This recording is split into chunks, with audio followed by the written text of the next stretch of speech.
Dear friends, welcome to Biblical Parivartana. Once again, welcome to Daily Devotions. దేవుని ప్రేమ ఇదిగో. July 31కి చెందినటువంటి వాక్య భాగం ఇర్మియా గ్రంథం 27వ అధ్యాయం. దీనిలో చివరి అపీల్ ఏంటి అని అంటే, సహోదరులారా,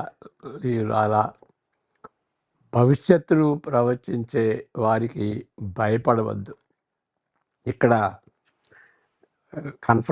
ఇర్మియా కన్ఫ్రంట్ చేస్తుంది ఏంటంటే, ఈ అబద్ధ ప్రవక్తలని కన్ఫ్రంట్ చేస్తున్నారు.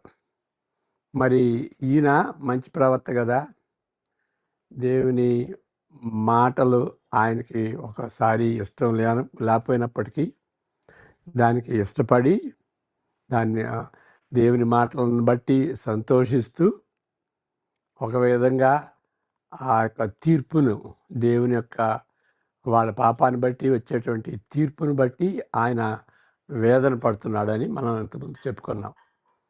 ఆ విధంగా మధ్యలో నలిగిపోతున్నాడు అన్నమాట. కానీ మనం గ్రహించాల్సింది ఏంటంటే, ఈ ప్రవక్తలు చేసేది ఏంటి అని అంటే, వారు దేవుని మాటలను విని వాళ్ళ యొక్క వాళ్ళ పాపాన్ని, దాని పరిణామాన్ని చూపించేటువంటి వాళ్ళు కాబట్టి వాళ్ళు మార్పు చెందాలి, దేవునితో సఖ్యపడాలి అనేటువంటి ఉద్దేశం చేశాడు. కాబట్టి వేరే వాళ్ళు ప్రవచించినప్పుడు వారికి భయపడవద్దు, వారు చెప్పినది వినండి. ఈ దినాల్లో కూడా ప్రవక్తలు అలాంటి వాళ్ళు ఉంటారు కదా, వాళ్ళ డ్రీమ్స్, వాళ్ళ మెసేజెస్ చెప్తారు కానీ దేవుని వాక్యాన్ని విన్నది కాదు. కాబట్టి భవిష్యత్తును ప్రవచించే వారికి, ఫాల్స్ ప్రాఫిట్స్కి భయపడవద్దు. వారు చెప్పినది వినండి, వారిని గౌరవించండి, కానీ ప్రభు మాటలను మాత్రమే భయపడండి అని కాసన్ గారు కూడా చెబుతున్నారు. ప్రార్థన చేసుకుందాం. May the words of my mouth and the meditation of our hearts be acceptable in thy sight, our rock and redeemer. Amen. సిద్కియా పాలన ప్రారంభంలో ఇర్మియా 27లో ప్రవచనము జరిగిన ఎడల, అంటే వేరే ఆప్షన్స్ కూడా ఉన్నాయి, అది దాన్ని నిర్ధారించవచ్చు. ఈ 27వ అధ్యాయం అక్కడ సిద్కియా ప్రారంభంలో, పరిపాలన ప్రారంభంలో ఒకవేళ జరిగితే ఇర్మియా యథార్థవంతుడని నిరూపించుటకు ఇంకా కొన్ని సంవత్సరములు పడుతుంది. అంటే ఆయన చెప్పినవి నెరవేరాలి కదా, కొన్ని సంవత్సరాలు పడుతుంది.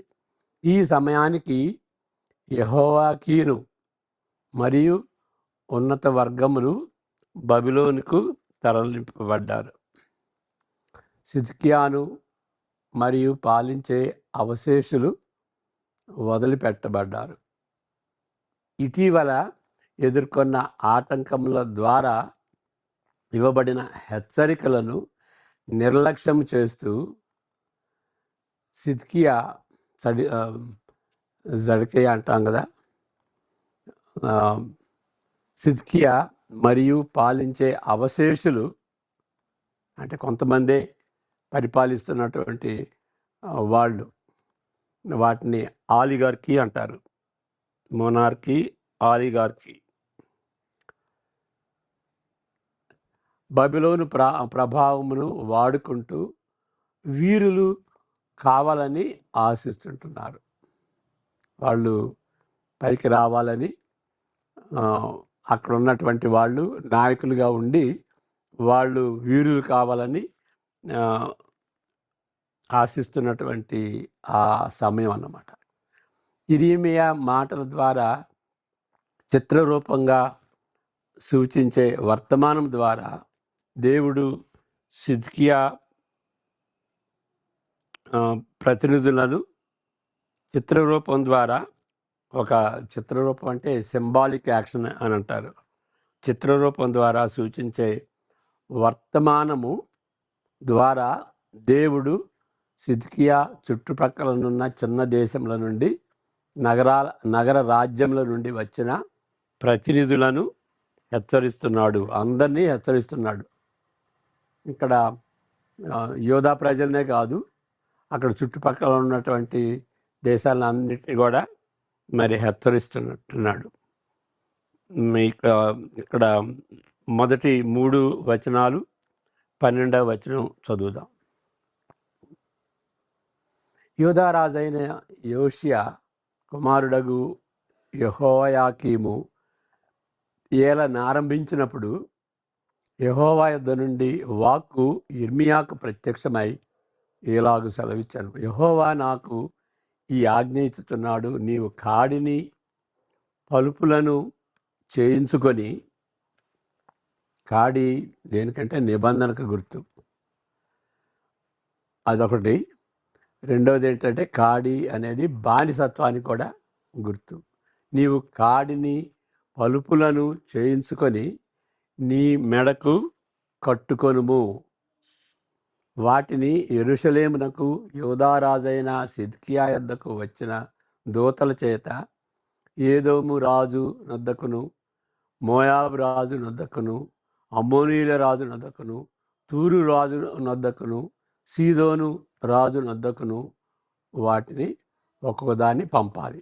ఆ కాడిని మరి ఆ బెల్ట్ని వాటిని చేయించుకుని అది వాళ్ళకి పంపించాలన్నమాట. అంటే సిద్కియాకే కాదు, మిగిలిన చేసేటువంటి రాజులకు కూడా పంపించాలి. అంటే బబులోను రాజ్యం ఏలుబడిలో వాళ్ళందరూ బానిసలుగా ఉంటారు అనేటువంటి మెసేజ్. 12వ వచనం. నేను ఆ మాటలను బట్టి యూదారాజు అయిన సిద్కియాతో ఇట్లాంటిది, బబులోను రాజు యొక్క కాడిని మీ మెడ మీద పెట్టుకొని అతనికిని అతని జనులకును దాసులైన ఎడల మీరు బ్రతుకుదురు. అంటే బబులోనీయులకి లోబడండి. యూదా దేశమే కాదు, చుట్టుపక్కల ఉన్నటువంటి ప్రాంతాలు కూడాను వాళ్ళకి లోబడండి అని చెప్తున్నటువంటిది. మరలా చదువుతాను ఈ యొక్క వాక్య భాగం. ఈ సమయానికి యెహోయాకీము మరియు ఉన్నత వర్గములు బబులోనునకు తరలించబడ్డాయి. ఉన్నత వర్గాలు. సిద్కియా అంటే ఇది 597లో జరిగింది. 587లో చివరికి, అంటే ఈ 597 586 లేకపోతే 87, 597 587 ఈ 10 సంవత్సరాల వ్యవధిలో జరుగుతున్నటువంటి పరిస్థితి. అప్పటికి ఏమైంది అంటే ఆయన యెహోయాకీన్ని బబులోనీయులు తీసుకెళ్ళారు. మరి సిద్కియాను అక్కడ నియమించారు. ఆ సిద్కియాతో పాటు మరి కొంతమంది లీడర్స్, వాళ్ళందరూ హీరోస్ కావాలని ఆశిస్తున్నటువంటి పరిస్థితి అన్నమాట. అంటే వాళ్ళు ఏమనుకుంటున్నారంటే ఇది టెంపరీగా జరిగేది. వీళ్ళు ఐగుప్తీయులు వచ్చి బబులోనీయుల్ని ఓడిస్తారు కాబట్టి ఈ బబులోనుకి వెళ్ళినటువంటి వాళ్ళు తిరిగి వస్తారు. ఓకే, ఆ విధంగా ఆలోచించినప్పుడు ఈ ఇర్మీయా ఏమంటున్నాడంటే, లేదు వాళ్ళేమి తిరిగి రారు, కానీ ఇక్కడ ఉన్నటువంటి వాళ్ళు మీరు కూడాను ఆ బబులోనీయులకి లోబడి ఉండండి. లోబడి ఉంటే బ్రతుకుతారు. లేకపోతే వాళ్ళు ఎవరైతే ఎవరైతే ఇక్కడ ఉంటారో వాళ్ళు హతమార్చబడతారు. ఒకవేళ ఇంకా హతమార్చబడకుండా మిగిలింటే వాళ్ళని కూడా బైబిలోను చెరక తీసుకెళ్తాడు అనేటువంటి మెసేజ్ ఇస్తున్నటువంటి పరిస్థితి అన్నమాట. నిర్లక్ష్యం చేస్తూ సిద్కియా మరియు పాలించే అవశేషులు బబిలోను ప్రభావమును వాడుకుంటూ వీరులు కావాలని ఆశిస్తున్నారు. ఇర్మియా మాటల ద్వారా చిత్రరూపంగా సూచించే వర్తమానం ద్వారా దేవుడు సిద్కియా చుట్టుపక్కలనున్న దేశంలో నుండి, సిద్కియా కాదు చుట్టుపక్కల దేశముల నుండి, నగర రాజ్యాలంటే సిటీ స్టేట్స్ అంటారు, లైక్ సింగపూర్ లాగా ఒక పట్టణమే రాజ్యంగా ఉండేది. ఆ రాజ్యాల నుండి వచ్చినటువంటి ప్రతినిధులు, ఎమిసరీస్, వాళ్ళందరినీ ఇర్మియా హెచ్చరిస్తుంటున్నాడు. వారందరూ ఒకే పరిస్థితిని ఎదుర్కొంటున్నారు. యూదా కానీ చుట్టుపక్కల ఉన్నటువంటి ఆ రాజ్యాలు కానీ ఒకే పరిస్థితుల్లో వెళుతుంటున్నారు. They are all in the same boat అన్నట్టుగా. వారు అగ్రరాజ్యమైన బబిలోను ఆధిపత్యమునకు లొంగిపోయిన ఎడల వారు రక్షింపబడతారు. వారు తిరుగుబాటు చేసిన ఎడల చితకగొట్టబడి ధ్వంసము చేయబడతారు. ఇశ్రాయేలు దేవుడు అన్ని రాజ్యాలపై సార్వభౌముడు. ఓకే, దాన్ని మనం గ్రహించాలి. మరి వాళ్ళకెందుకు మెసేజ్ ఇస్తున్నాడు? యూదాకు ఒక్కదానికి, యూదారాజు సిద్కియాకే మెసేజ్ పంపించాలి కదా అంటే లేదు. దేవుడు అన్ని రాజ్యాలకి దేవుడు, ఆయన సార్వభౌముడు, ఆయన అధికారి, వాళ్ళందరూ ఆయనకి లెక్క అప్పచెప్పాలి. కాబట్టి ఆయన వాళ్ళందరికీ మెసేజ్ ఇస్తున్నాడు, బబులోనీలకి మీరు లొంగండి అని. వారి సొంత జ్యోతిష్కులను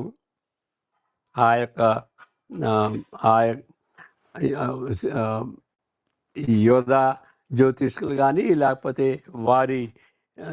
వారి దేశాల్లో ఉన్నటువంటి జ్యోతిష్కులు వాళ్ళు చెప్పినటువంటి మాటలు, అన్య ప్రవక్తలను, భూత వైద్యులను, మాంత్రికులను సంప్రదింపగా ఇర్మియా చెప్పుచున్న దానిని లక్ష్యపెట్టినచో వాళ్ళేమంటున్నారు? అంత సమాధానంగా ఉంటుంది, ఏం జరగదు, బబిలోను నుండి వచ్చినటువంటి వాళ్ళు కూడా తిరిగి వస్తారు, ఐగుప్తీయులు వాళ్ళని ఓడిస్తారు, బబిలోనీయుల్ని అనేటువంటి ఆ పరిస్థితుల్లో ఇర్మియా చెప్పుతున్న దాన్ని లక్ష్య పెడితే ఆయన వ్యతిరేకం చెబుతున్నాడు కదా. వారికి మేలు 27, 9, 10, 11, 9, 10 వచనాలు చదువుకుందాం.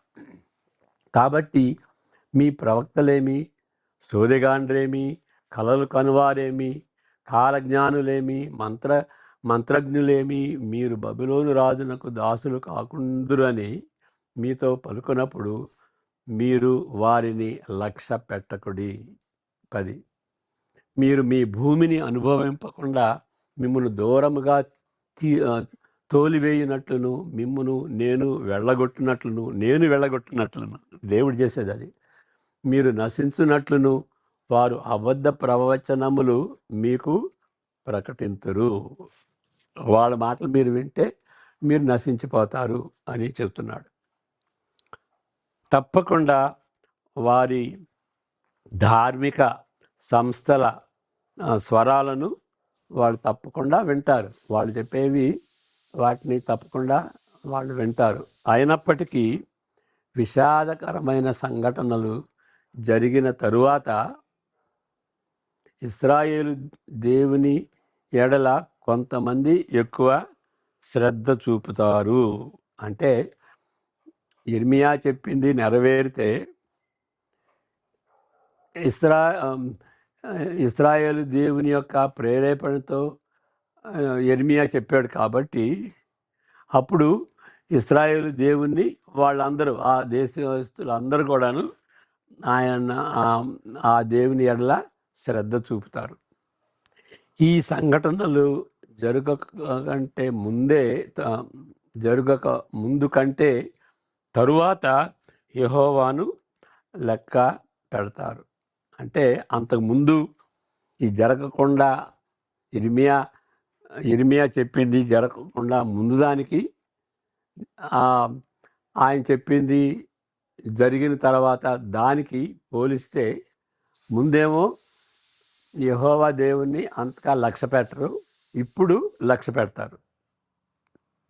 భవిష్యత్తును గూర్చి సరిగా చెప్పినవాడు ఇర్మియా ఒక్కడు మాత్రమే. కాబట్టి ఆయన మాటలు వింటే ఓ దేవుడు చెప్పాడు, యెహోవా దేవుడు చెప్పాడు, అది జరిగింది అని ఆయన్ని గౌరవిస్తారన్నమాట.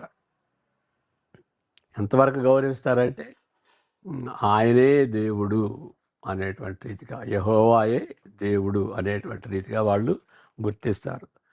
చాలా సంవత్సరాల నుండి భవిష్యత్తును గురించి అంచనాలు వేసే వింత వ్యాసాలను ఇప్పుడు ఇక కార్సన్ గారు చెబుతున్నారు. భవిష్యత్తును గురించి చెప్పేటువంటి ఆ యొక్క ఎస్సేస్ అన్నిటినీ కూడాను ఆయన సేకరించి ఒక ఫైల్గా పెట్టుకున్నాడు. జ్యోతిష్యులు, ప్రవక్తలుగా తమను తామే నియమించుకున్న ప్రవక్తలుగా వాళ్ళే నియమించుకున్నటువంటి ప్రవక్తలు, వాళ్ళు రాసినటువంటి, వాళ్ళు చెప్పినటువంటి ఆ భవిష్యత్తుని గురించి చెప్పినటువంటి వాటిని గురించి, ఆ డేట్స్ని గురించి అవన్నీ కూడాను వాటిని సేకరించాడు. వాస్తవానికి వారందరూ ఒక వర్గానికి చెందినవారు కారు. ఒకే డినామినేషన్ కానీ ఒకే రిలీజియన్ కానీ చెందినటువంటి వాళ్ళు కాదు. ఏ విధంగా అంతమవుతుంది భవిష్యత్తులో, విశ్వం ఏ విధంగా అంతమవుతుంది అని అనేక మంది చెబుతారు. సైంటిస్ట్ చెప్తారు, మరలా ఎథీస్ట్ చెప్తారు, రిలీజియస్ పీపుల్, రిలీజియన్లో ఉన్నటువంటి మరి అనేక రిలీజియస్ పీపుల్ ఏ విధంగా కాబోతుంది అని వాళ్ళు జ్యోతిష్కుని చెబుతారు. కానీ వాళ్ళు సెల్ఫ్ అపాయింటెడ్ అన్నమాట ప్రవక్తలు. భవిష్యత్ శాస్త్రవేత్తల తీరు వాటిని ఫ్యూచరాలజిస్ట్ అంటారు. అంటే ఫ్యూచర్ గురించి చెప్పేటువంటి వాళ్ళు, వాళ్ళ తీరు ఈ విధంగా ఉంటుంది. ఈ విధంగా వాళ్ళు చెబుతారు. ప్రస్తుతం జరుగుతున్న పోకడలను వాళ్ళు ఏ విధంగా ఎస్టిమేట్ చేస్తారు అని అంటే, మరి ఎందుకంటే దేవుని దగ్గర నుండి వచ్చినటువంటి ప్రత్యక్షత కాదు కదా, మరి వాళ్ళు భవిష్యత్తుని ఎట్లా చెబుతారు అని అంటే, ఇక్కడ ప్రస్తుతం జరుగుతున్నటువంటి ఆ పోలికలను, ఆ ట్రెండ్స్ని ఏ విధంగా జరుగుతుంది దాన్ని పొడిగిస్తారన్నమాట. దాన్ని ప్రొజెక్ట్ చేస్తారు భవిష్యత్తులోనికి, పొడిగిస్తూ భవిష్యత్తులో జరగనున్న వాటిని గూర్చి అంచనా వేస్తారు. అది వాళ్ళు చెప్పేది. భవిష్యత్తులో ఇట్లా జరగబోతుందంటే ఇప్పుడు పరిస్థితులు ఇట్లా ఉన్నాయి కాబట్టి దీన్ని ప్రొజెక్ట్ చేస్తారు. కాబట్టి ఈ విధంగా జరగబోతుంది అని. కొంచెం తెలివైనటువంటి ఫ్యూచరాలజిస్టు ఏం చేస్తారంటే, ఈ ప్రస్తుతం ఉన్నటువంటి పరిస్థితులే కాదు, వాటిని స్పందిస్తున్నటువంటి కొంతమంది ఉంటారు, దాన్ని క్రిటిసైజ్ చేసేటువంటి వాళ్ళు కూడా ఉంటారు కదా, వాటిని కూడా పరిగణనలోకి తెచ్చుకుని ఏ విధంగా ఫ్యూచర్ ఉండబోతుంది అని వాళ్ళు చూస్తారన్నమాట. వీళ్ళు తెలివైనటువంటి వాళ్ళు కదా, కాబట్టి ఏ విధంగా ప్రజలు స్పందిస్తున్నారు, ఇప్పుడు ఏ విధంగా స్పందిస్తున్నారు, కాబట్టి సింథసిస్గా ఏర్పడి ఏ విధంగా ఫ్యూచర్ కాబోతుంది అని వాళ్ళు ప్రొజెక్ట్ చేస్తారు. ప్రవక్తలుగా తమకు తామే నిర్ణయించుకున్న జ్యోతిష్కులు వారికి వేరైన దూరదర్శక జ్ఞానము లభిస్తుందని తలంచుతారు. వాళ్ళు ఏమని చెబుతారంటే, మాకు వేరే సీక్రెట్ నాలెడ్జ్ ఉందిలేండి, మాకు వేరుగా ఇన్ఫర్మేషన్ వస్తుంది అని వాళ్ళు చెబుతారు. భవిష్యత్తు గురించిన అంచనాలకు చెందిన వ్యాసములన్నిటిలో ఈ కార్సన్ గారు సంవత్సరాల తరబడి సేకరించాడు. ఆయన చాలా కాలంకి సంబంధించినటువంటిది వాటిని ఆ ఎస్ఎస్ అన్నింటినీ సేకరించాడు. కాబట్టి గతంలో వారి పనితీరు, వారి ట్రాక్ రికార్డ్ సరైనది కాదని తెలుసుకున్నాను అంటున్నాడు. ఇక అనివార్యంగా వారు కొన్ని విషయములు నెరవేరుతాయి. ఇప్పుడు ఒక 10-20 రాళ్ళేస్తే ఆ పెట్ట ఒక రాయైనా సరే ఆ పెట్టకు తగులుద్ది కదా. ఓకే, కాబట్టి అది అది అది సరైంది అని ఒకటే. కాబట్టి అన్ని ప్రవచనాలు చెప్పినప్పుడు ఏదో ఒకటి సరి అవుతుంది, తప్పనిసరిగా ఒకటైనా సరి అవుతుంది. అదే చెబుతున్నాడు. అనివార్యంగా వారు కొన్ని విషయములు నెరవేరుతవి. వారు అనేక వాటిని ప్రవచిస్తారు కాబట్టి వారు చెప్పేది ప్రతిదీ తప్పుగా ఉండదు. అయినప్పటికీ నా ఫైల్స్ నుండి ఏదో ఒక దానిని ర్యాండమ్గా ఎన్నుకున్నప్పుడు దానిలోని సంగతి ఇది. ఆ ఫైల్స్ అన్నిటిలో ఒకటి తీశాను అని అంటున్నాడు. ఇక దాని గురించి ఆ ఫైల్లో ఏమున్నది అని అంటే, ఒక నిపుణుడు 1968లో కెనడాకి చెందినటువంటి వ్యక్తి, ఆయన ఏమని ప్రవచిస్తున్నాడంటే 25 సంవత్సరాల్లో, అనగా 1993 నాటికి జరగబోయే మత పరిస్థితిని గురించి ఆయన ప్రవచిస్తున్నటువంటి అంశాలు ఈ విధంగా జరగబోతుంది. 25 సంవత్సరాల్లో మత పరిస్థితి, రిలీజియస్ స్టేటస్ ఈ విధంగా ఉంటుంది అని వాటిల్లో కొన్ని అంశాలని కార్సన్ గారు కోట్ చేస్తున్నాడు ఇక్కడ. అదేంటి అని అంటే, ఒకటి, క్యాథలిక్ చర్చి స్త్రీలను కాపర్లుగా నియమిస్తుంది. ఒకటి అది చెబుతున్నాడు. They will ordain women as leaders, church leaders. రెండవది, ఆయన కంటే శక్తివంతమైన ఆకర్షణీయమైన వ్యక్తి ఎవరు? బిల్లీ గ్రామ్ గురించి. బిల్లీ గ్రామ్ లాంటి మరొక వ్యక్తి ఉద్భవిస్తాడు. ఆయన కంటే శక్తివంతంగా ఆకర్షణీయమైన వ్యక్తి అంటే బిల్లీ గ్రామ్ కంటే ఇంకా గొప్ప వ్యక్తి సీన్లోకి వస్తాడు. ప్రజలను ఆకట్టుకునే వ్యక్తి, కారిస్మాటిక్ వ్యక్తి, ప్రజలను ఆకట్టుకునే వ్యక్తి అంటే హిప్నాటిక్. ఇది చాలా దుర్మార్గమైనటువంటి మాట. అంటే మైండ్ని అదుపులో పెట్టుకుని ఒక ట్రిక్ చేసినట్టుగా చేస్తాడు. అంటే బిల్లీ గ్రాహం కూడా అట్లా చేశాడు అనేటువంటి అర్థం ఇచ్చేదన్నమాట.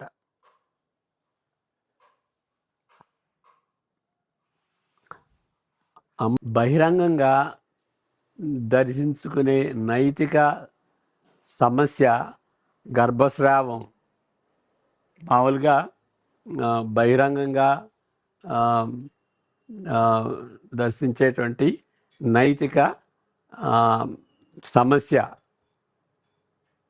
ఏంటి అని అంటే బహిరంగంగా ప్రజలందరూ, క్రిస్టియన్స్ అందరూ చెప్పుకునేటువంటి సమస్య ఏంటంటే అది అబార్షన్ గురించి. అంటే ఇప్పుడు మరణశిక్ష కాదు, కానీ మానసిక వికలాంగులను స్టెరిలైజ్ చేయుట కానీ, మెదడు మార్పిడికి చెందిన శస్త్రచికిత్స అంటే బ్రెయిన్ ట్రాన్స్ప్లాంటేషన్ కానీ ప్రాముఖ్య సమస్యగా ఉంటుంది. అంటే అబార్షన్ గురించి చెప్పుకోరు. దేని గురించి చెప్పుకుంటారంటే ఈ బ్రెయిన్ ట్రాన్స్ప్లాంటేషన్ గురించి చెప్పుకుంటారు. మానసిక వికలాంగులకు స్టెరిలైజ్ చేయటం దాని గురించి సమస్యగా చెప్పుకుంటారు ఈ 25 సంవత్సరాల్లో క్రిస్టియన్స్ అని. ఇలాంటివి ఈ జాబితాలో చాలా ఉన్నవి అన్నమాట. పశ్చిమ దేశాల్లో నిర్నిమిత్తమైన తేదీ నాటికి అది ఇప్పటికే గతించిపోయింది.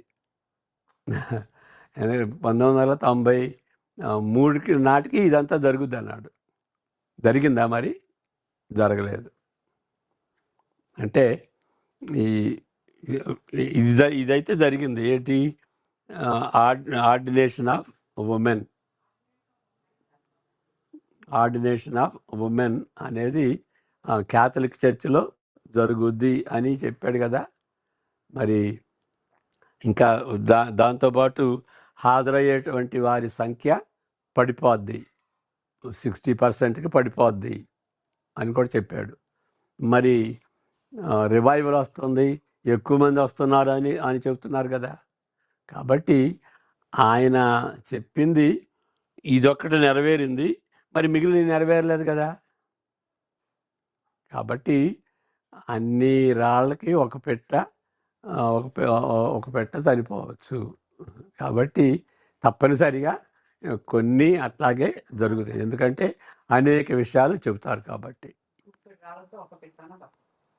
గుప్పిడి రాళ్ళతో చనిపోద్ది అన్నట్టుగా. భారీ రివైవల్ వస్తుందనే ప్రవచనాలు విస్తారంగా ఉంటున్నవని మనకు తెలుసు.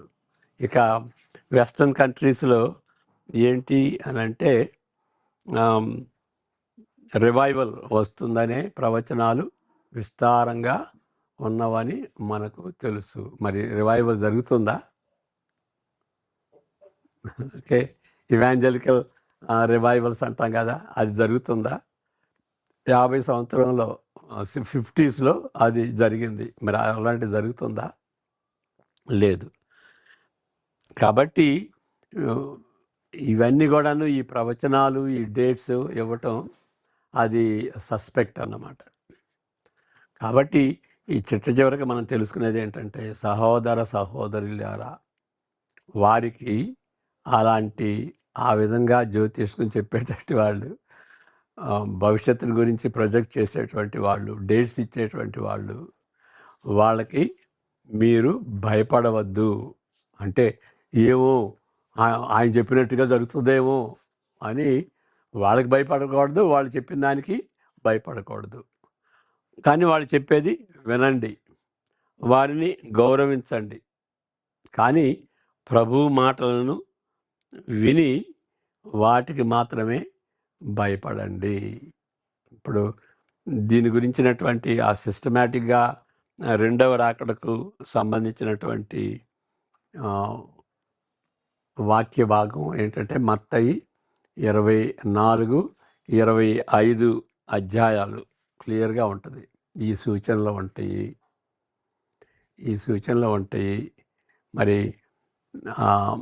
ఆ సూచనల తర్వాత అవి దేనికి గుర్తు అంటే యేసుక్రీస్తు వస్తాడనే దానికి గుర్తు. కానీ ఎప్పుడు వస్తాడు అనేదాన్ని ఎవరు క్యాలిక్యులేట్ చేయొద్దు. యేసుక్రీస్తు అంటాడు, నాకే తెలీదు, తండ్రికి మాత్రమే తెలుసు. అంటే ఆ 33 సంవత్సరాల్లో ఆయనకు ఒక్కడికే తెలుసు అని చెప్పటమే కాకుండాను, ఎప్పుడు జరుగుతుంది అనేది అది ప్రాముఖ్యం కాదు. కానీ దానికి ఏ విధంగా సిద్ధపడాలి అని 5 ఉపమానాలు అక్కడ చెప్తాడు. కాబట్టి ఏ విధంగా మనం దానికి సిద్ధపడాలి, మన జీవితాలు ఏ విధంగా ఉండాలి అనేటువంటి తీరులో చెప్పినటువంటి మాటలను, ఆ విధంగా ప్రభు మాటలను వాటికి భయపడాలి. ఏ విధంగా జీవించాలి అనే దానికి భయపడాలన్నమాట. కాబట్టి అదే మనం శీర్షికగా పెట్టుకున్నాం, ప్రభు మాటలకు మాత్రమే భయపడండి, వారు చెప్పేటువంటి మాటలకు భయపడవద్దు. ఇప్పుడు జ్యోతిష్కం కానీ, చేయి చూయించుకోవటం కానీ, దానిలో ఉన్నటువంటి మెయిన్ ప్రాబ్లం ఏంటంటే వాటికి మనం భయపడతాం. దేవునికి, దేవుని మాటలకి, స్వార్థకి భయపడకుండా వాటికి భయపడతామన్నమాట. కాబట్టి భయకంపితంగా ఉండేటువంటి జీవితాలు క్రైస్తవులు జీవించకుండా, మరి వాళ్ళు పాపం చేసినప్పుడు పాపాన్ని ఒప్పుకొని పశ్చాత్తాపడి దేవునితో సఖ్యపడి సమాధానంగా ఉండి ఆయన సంతోషపెట్టేటువంటి రీతిగా జీవించాలి అనేటువంటిది ఆ యొక్క అలాంటి వినయంతో ధైర్యంగా సంతోషంగా జీవించేది క్రైస్తవ జీవితం. అది కాకుండా ఇక్కడ భయపడుతూ భయపడుతూ భయపడేటువంటి రీతిగా మరి జ్యోతిష్కుని చెప్తారు, భవిష్యత్తు గురించి చెప్తారు, దానికి భయపడవద్దు. అయితే వాళ్ళతో వాళ్ళు కొట్టమని తిట్టమని అని కాదు, వాళ్ళు చెప్పేది వినండి, వాళ్ళని గౌరవించండి, కానీ వాటికి మాత్రం వారు చెప్పేదానికి మాత్రం మీరు భయపడకండి అని కార్సన్ గారు చెప్తున్నారు. ప్రార్థన చేసుకుందాం. యెహోవా నిన్ను ఆశీర్వదించి కాపాడును కాక, తన ముఖ కాంతిని నీపై ప్రకాశింపచేసి నిన్ను కరుణించును గాక. ఆయన తన ఉదయ కాంతిని నీపై ఉదయింపజేసి నీకు సమాధానము కలుగజేయును గాక. Amen. God bless you all.